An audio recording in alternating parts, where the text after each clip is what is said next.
Hello there, and welcome to this podcast on what is experiential and primal astrology. My name is Daniel Suelu. I'm a therapeutic and experiential astrologer, primal therapist, group leader, trainer, sacred tool leader in my 40th year of practice. And what I'm going to chat to you about today is this extraordinary practice, which is called experiential astrology. And before I get into the nuts and bolts of this particular practice, I want to put it in the context of, most of us come to astrology as this interpretive, analytical form of exploration of the self. And what an absolutely brilliant, extraordinary way of seeing ourselves in relationship to the cosmos and seeing the cosmos reflected within ourselves. And so I don't want to bag traditional astrology. Like it's been an enormous gift to me. In fact, it helped me get through a major life crisis where everything collapsed in my life. And traditional astrology helped me not just understand what had happened to me, but why I had attracted these experiences, what it said about the life I was living, what it said about my relationship to myself, what it said about my potential future. So, I bow repeatedly in the altar of traditional astrology. But like every system, it has its weaknesses, it has its shadow. And one of which is that, as I said, like to have your chart read or to read a chart is, it comes from a very cerebral, very analytical, interpretive, and mindful place. Brilliantly so, but it also, on some important levels, colludes with our culture's desire to disconnect from our emotions, to disconnect from the feminine, to not be fully embodied within ourselves. And so traditional astrology can be very disembodied, whereas this technique and this series of techniques related to experiential astrology are all about bringing these archetypal energies that we learn about in astrology into a fully felt, experienced energy within our own bodies. And how I came to connect with the experiential aspect of astrology is that in the mid to late 80s, I was 4 years into my initial practice as an astrologer. I was 2 years um, into the session requirements of doing a Jungian analysis training, but I was coming to a point where I was getting increasingly restless and dissatisfied with both astrology and Jungian work. As much as I adore them, I was hitting these deeper emotional places, these deeper traumas, these things that were happening in my body and in my emotions that weren't being consciously worked with. And so I was kind of on the lookout for, okay, what do I need to do to go deeper? And two things happened simultaneously, and quite miraculously, both of them. Firstly, I met the pioneer of primal therapy, very deep form of emotional release work, a man called Graham Farrant, Dr. Graham Farrant. And I had tremendous privilege of working with him profoundly over a 2 year period before his premature death, unfortunately, and which became my core therapeutic practice. in my development as a therapist. And the second thing was I was introduced to this remarkable practice called experiential astrology. And it was done so by Sadir. Sadir, for those of you who are West Australian, will know Sadir used to write the column in the Fremantle Herald. Very brilliant sannyasin astrologer, and very generously kind of swapped series of sessions with me and introduced me to this work. And this convergence, I realized it was something I was looking for, how to link up my spiritual life, my therapeutic work, my astrological work. And suddenly here were all the key parts of the recipe. And my first experience was profound in the sense that for those of you who speak astro, I have a Mars-Pluto opposition in my chart, a very troublesome aspect. And we worked with both ends of this opposition, with Mars, the warrior energy, and with Pluto, this deity of death, rebirth, and transformation. And out of the experience, I connected incredibly deeply with both ends, which changed my attitude towards my Mars energy, and it also connected me with some almost trans-personal and trans-lifetime processes that have to do with Pluto. So I came away kind of quite in awe of this experience. And so I developed it over time, over the last 35 years in my own unique way, bringing in the therapy and the primal work as well as the Jungian. And eventually I did 5 years of psychodrama, so I brought that in. And so I've created this kind of unique mix. But to come back to experiential astrology as a broad umbrella term, which it is, some people think it's meditation and visualization work. Some people think it's astrodrama. Some people think sacred therapy, sacred theatre. And all of these are true. Some people think it's voice dialogue, brilliant Jungian technique that allows you to interview an archetype within a person. But in truth, they are all these things. However, underneath these related techniques is this core sacred practice, which we call wheel work. And the basis of that is we lay out a person's chart on the floor using images for the 12 signs of the zodiac and symbols for the planets and asteroids and other points.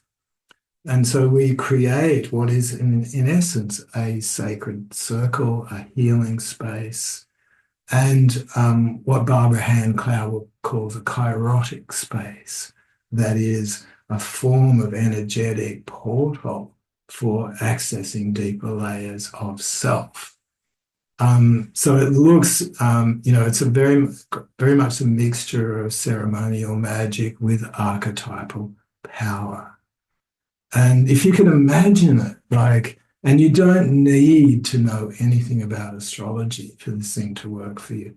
But if you take the person into their chart,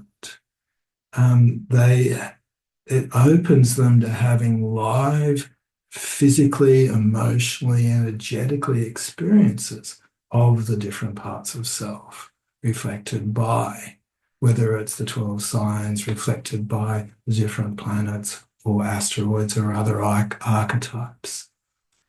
Now, and it is literally a very magic thing.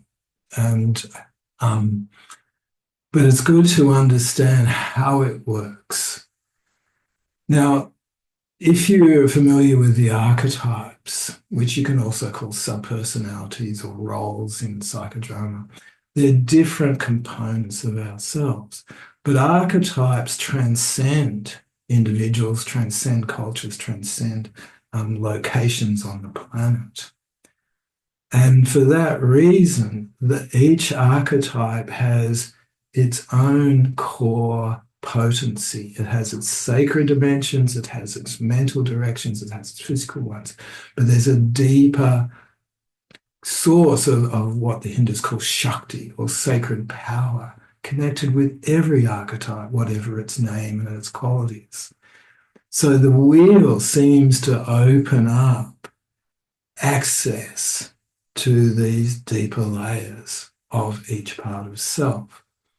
And simply by going into the wheel, you can imagine it, it's like, wow, okay, you're surrounded by all these different components of self, and they're inherent in everybody.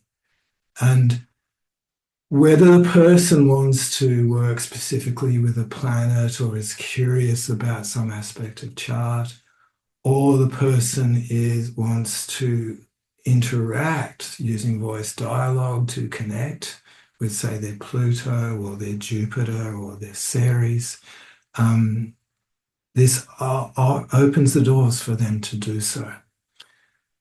For people who are experienced spiritually and therapeutically, they can also drop into the more organic layers of what's available here. And simply by walking from the center of this sacred circle out towards the symbol of a particular archetype, that can elicit automatic responses in our bodies, which includes flushing up obstacles to our relationship to this part of self. And that will happen quite organically. People, their bodies might move, they get different energetic experiences, physical pain sometimes, and often deep emotions can come up. And if they're ready for it and if they feel safe enough, they're encouraged to release those things. So the technique, the sacred circle, brings up distortions to our relationships. But as the person steps closer to the archetype, they step through those initial blockages and start to connect more deeply with what is underneath, which is the essence of the archetype. You think about, the goddess of love, Venus, and she's related to beauty, sensuality, feminine sexuality, very creative, beautiful energy.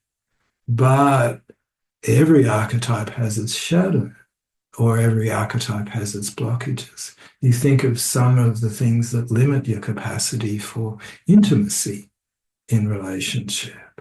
Well, by stepping into this wheel and then slowly stepping out to your Venus position, whatever sign it's in,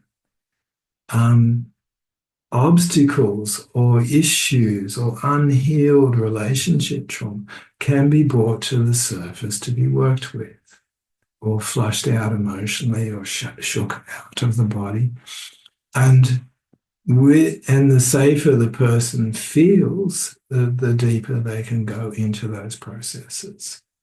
And when people are ready for it, they can actually drop into what's called the primal layer of our emotional selves. Deep emotional release work that can bring up birth trauma, in utero stuff, early abuse experiences, past life, samskaras in the body.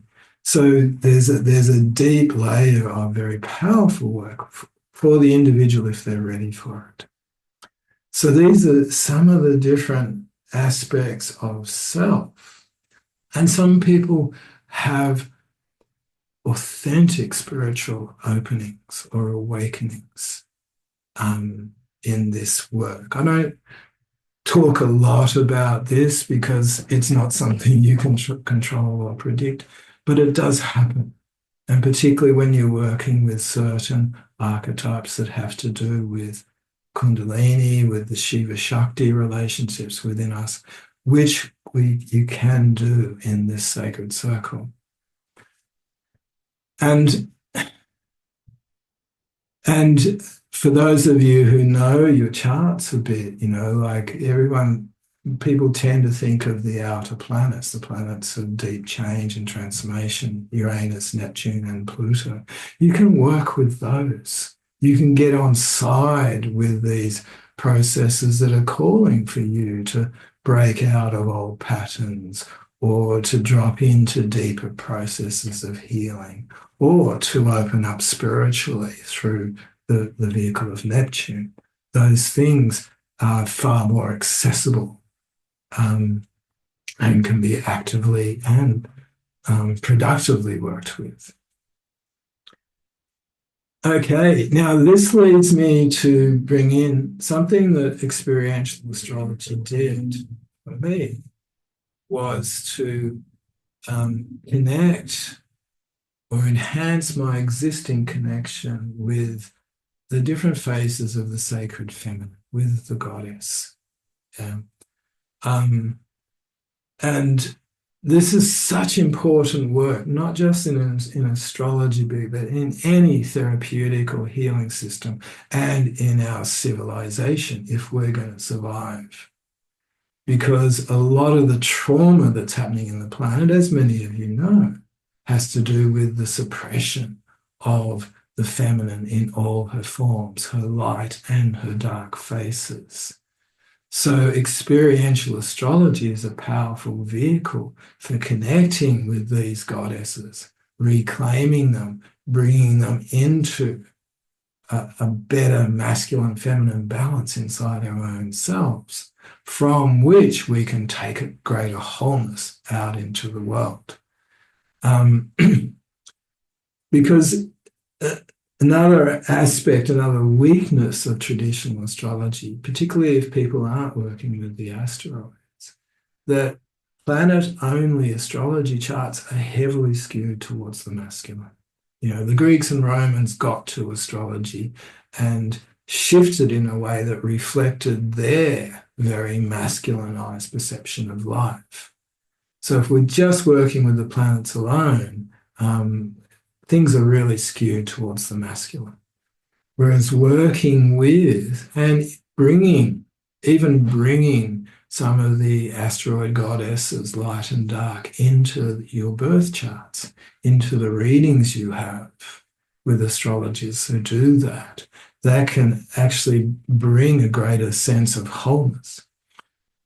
And then with the experiential astrology, you can actively work to deepen your connection with these different aspects of the feminine. And I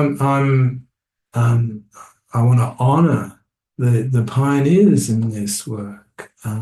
Demetra George, who wrote Asteroid Goddesses. Andrew Harvey, the great mystic scholar, great lover of the Great Mother. Patricia Monahan, artist, poet, writer, feminist. These people have all supported this desire and necessity of reclaiming the sacred feminine. And I want to honour also my friend and colleague, Robin Lee, who gave me my first experience of working with the goddess in this sacred circle. And we worked with Ceres. Ceres is an expression, an earthy expression of the Great Mother.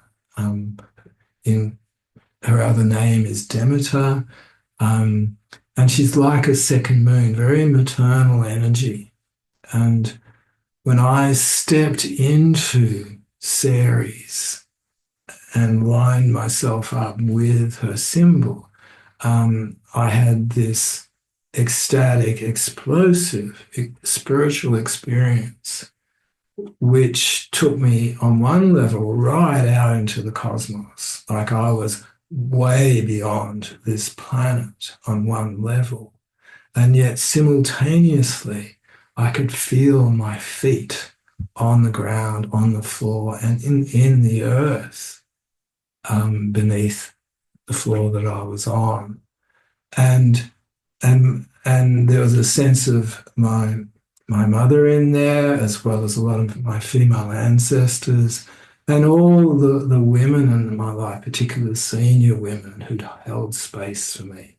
So it was a beautiful, life-changing experience. And out of that experience, and I started to bring these goddesses into the birth chart and into early versions of my professional training in experiential astrology. Now, now I can talk for hours about this whole process of reclaiming the goddesses, but we'll move on a bit. This sacred circle is a very versatile tool. You can work with your birth chart, you can work with progress positions, you can work with transits, you can work with relationship charts, you can work with couples going into their relationship chart. There's all sorts of possibilities in there. You can also work with past life influences, particularly around the nodes of the moon, and past life lines of energy behind any of the deeper archetypes, like the outer planets, the goddesses, the dark goddesses. With my primal therapy background, I've been able to use this wheel to work with birth trauma, with in utero experiences, transgenerational influences that come in at that time, even our conception experiences. And on a less dramatic level, you can work it with things like art therapy, with dance and movement, with inner child work, with psychodrama, as I expressed, with archetypal therapy. And the sacred wheel adds greater Shakti or potency to whatever work you bring into it because of this archetypal power that underpins the practice. And you can work with this online. Now, this is something that COVID did for me. Like I was a bit skeptical because I prefer to work with people in live settings, but that wasn't possible. But as soon as we started creating online workshops and individual sessions, like it was still very, very potent work, very deep healing work, deep awakening work. So it's not limited to space. And some of you know that planet Pluto has just moved back into Aquarius. It did so beginning of last year, and in honor of that, we created an online workshop to work with Pluto going into Aquarius. And we attracted 30 people from about 5 different nations and who were able to drop in and not just work with Pluto energy, which is challenging enough, processes of death and rebirth and deep transformation, but also how that's going to start to change the Aquarian part of ourselves. So it's interesting we're talking here when there's a repeat of that transition between Capricorn and Aquarius. It is a highly mobile practice as well. It's just, after all, it's just a set of cards and symbols, isn't it? But you can take it anywhere. Like, I've taken this work internationally. I've taken it to India for our Shiva Shakti tours, where you get to connect with the Shiva Shakti archetypes, Shiva, Kali, Parvati, Lalita. Very beautiful work, in fact. Some of our favorite work happens there.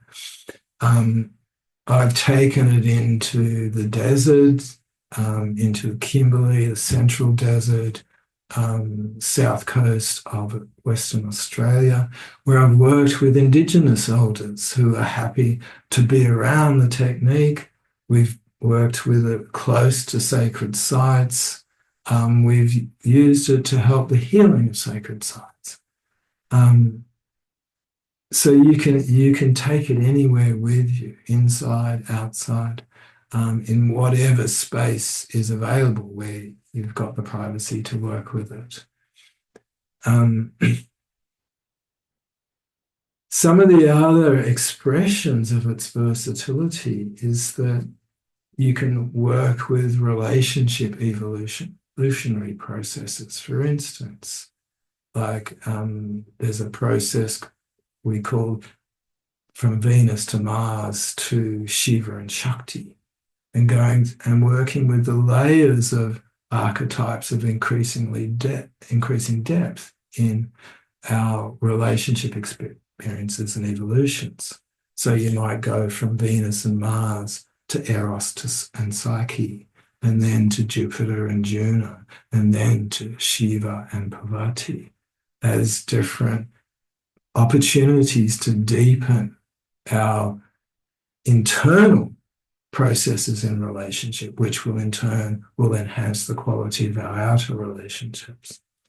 At a time when Tantra, yoga, Kundalini processes are becoming popularized, fortunately, I was initiated into the Shiva Shakti traditions when I was 19. So I've been around that stuff for 45 years. And so been able to combine the experiential astrology with classical tantric work, with Kundalini practices, with working the sacred marriage between the Shiva aspect of our masculinity and the Shakti quality of our feminine. Again, fantastic work. It's not limited either to just one-on-one work.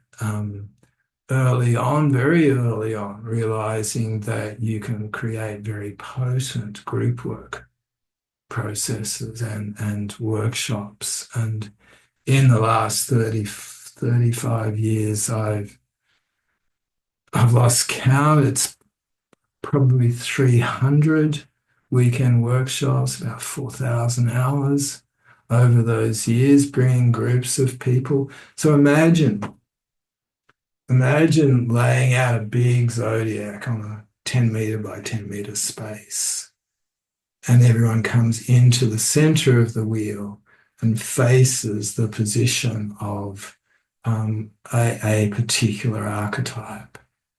And that alone draws the archetypal energy in and up. But the group dynamic enhances the whole process of stepping out towards reclaiming whatever part of self we're working with.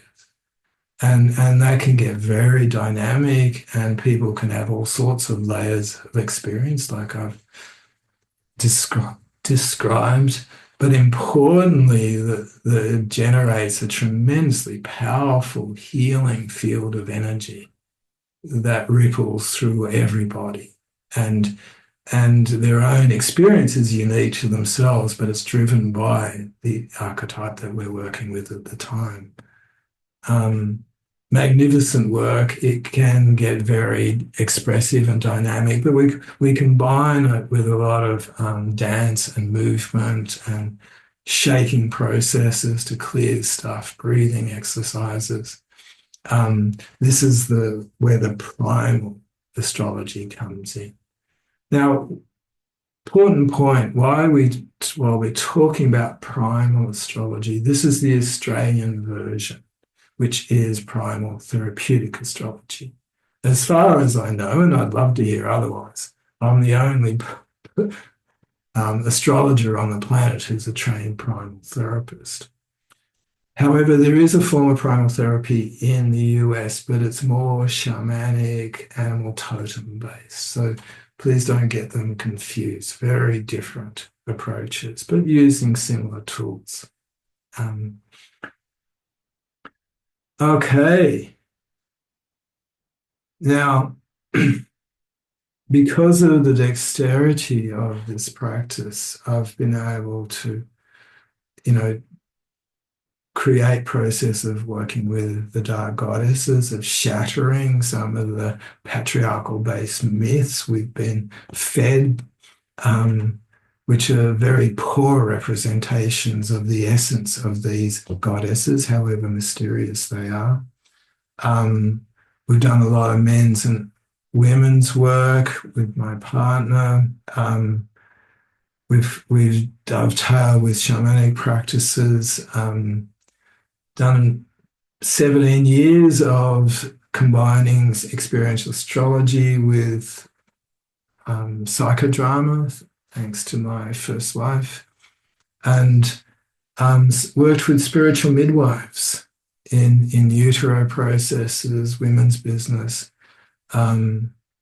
I've worked with the men's movement, and men, once they get through the misconception that astrology is just this heady analytical thing that their women get involved in, love the experiential work because it's embodied, it's juicy, it's real, it's felt.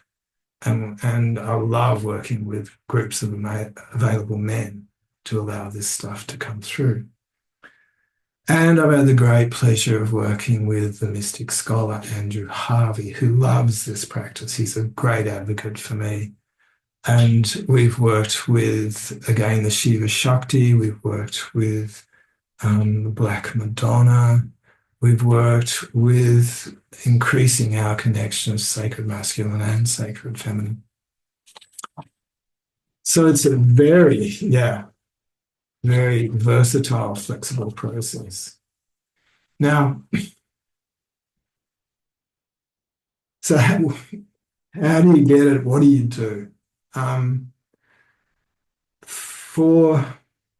What are the benefits of this for us? Whether we're clients, whether we're lovers of astrology, students, or active practitioners. So I'll go through a bit of a list. Obviously, experiential astrology deepens our connections with the parts of self represented in our birth charts and other archetypes that are not always included in astrology. Some of my graduates work with Egyptian archetypes and incorporating them into the wheel. Other my practitioners are connected with the Celtic goddesses, particularly around Glastonbury in that area. Very rich work, but whatever the nature of the archetype, we connect in it. One of my favorite teachers, Sally Kempton, said something really great. She said, "Knowledge is rumor until you know it in your bones."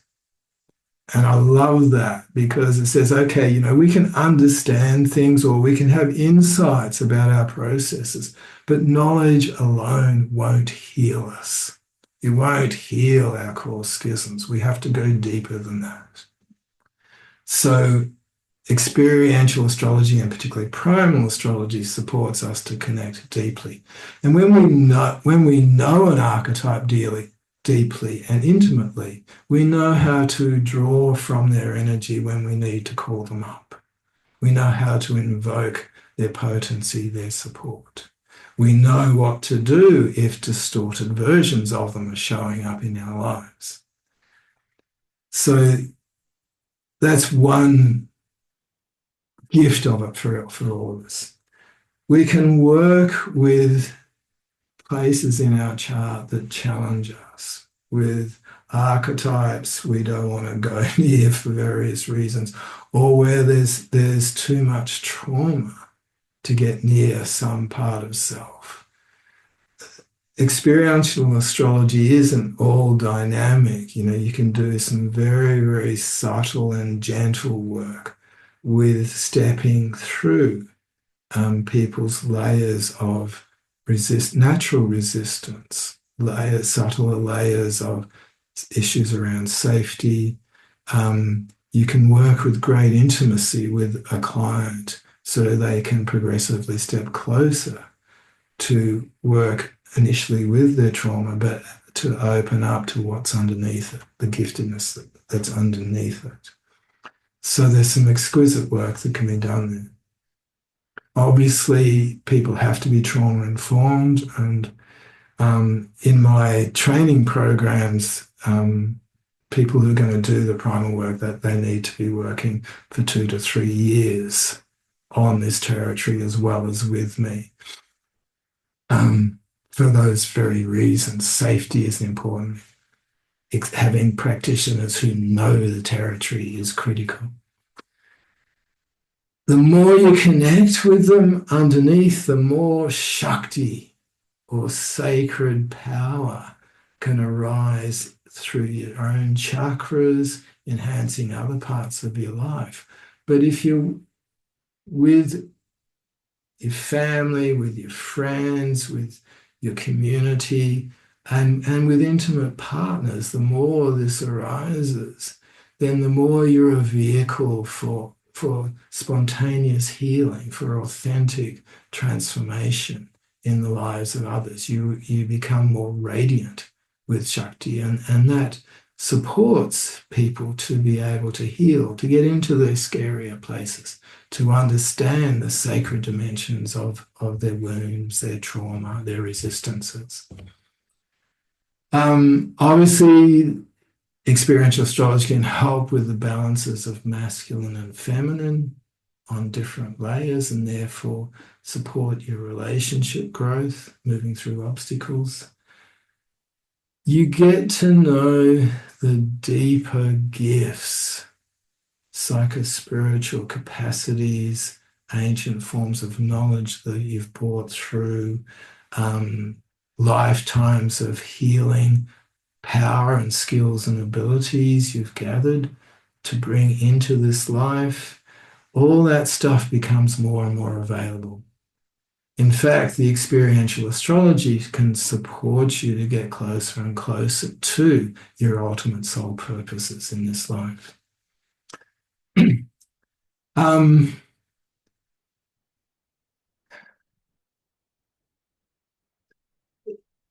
Unlike traditional astrology, experiential astrology allows the person in the wheel to get their own insights, to make their own connections, independent of everybody, including the astrologer. So you're not receiving knowledge from outside of self. This opens you up intuitively, and it also can open you up psychically in ways that you're getting more and more connection, both with your lower chakras and your upper chakras. And for us practitioners, experiential astrology keeps teaching us the experiences we have and our clients have in the wheel are often not going to be found in any books, any written material. And so even after 40 years of practice, I'm pleasantly surprised when another expression of an archetype shows up within a person.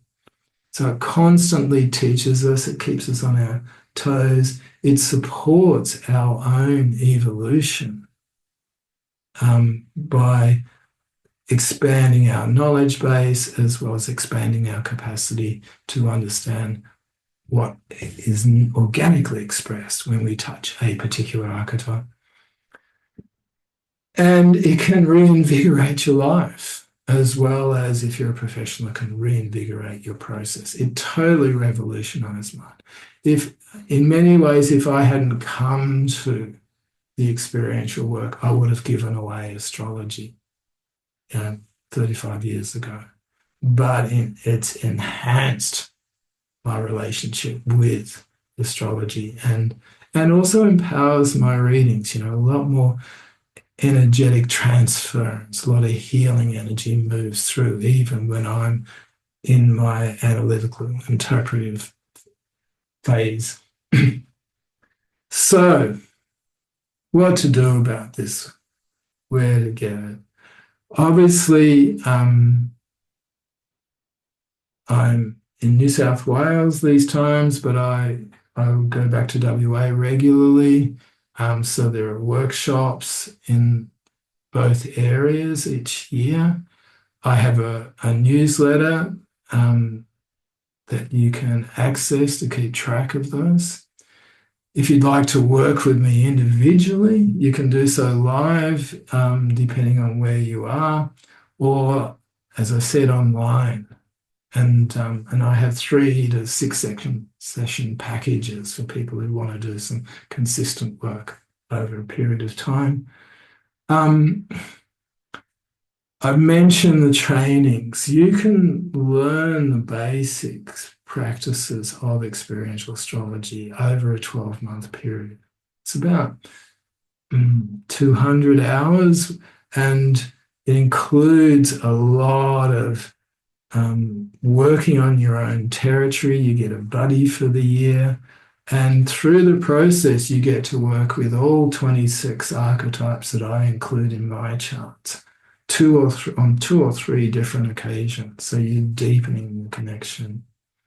Part of the reason for this podcast is I'm beginning a new round of training. I'm accepting people who want to take up an offer of joining the next apprenticeship program, which is this first-year online program, which is starting late February. So if that's of interest, get in contact with me. For the established practitioners, I'm creating a Chiron leadership mastermind process, an ongoing process of professional development, which includes some of the experiential work. And I'm open to invitations for anyone internationally who'd like to host me. I'm keen to take this work out there. I'm keen to set up trainings, live trainings. So that's available.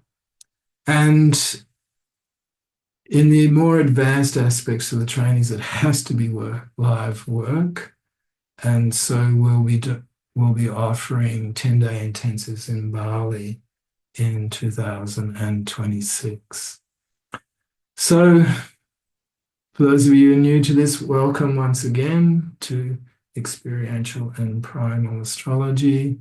I hope I've stimulated some thought at least, and I'd love to connect with you if you'd like to work with this exceptional process. So go well, and I'm going to, by the way, I'm going to do some short videos on working with different faces of the goddesses, and particularly the dark goddesses, Medusa, Hecate, Kali, Lilith, Black Moon. So keep an eye out for those. They'll be on Facebook and Insta in the coming months, because there's some extraordinary lineups happening between these so-called dark goddesses. So go well, with great love and great blessings. Cheers.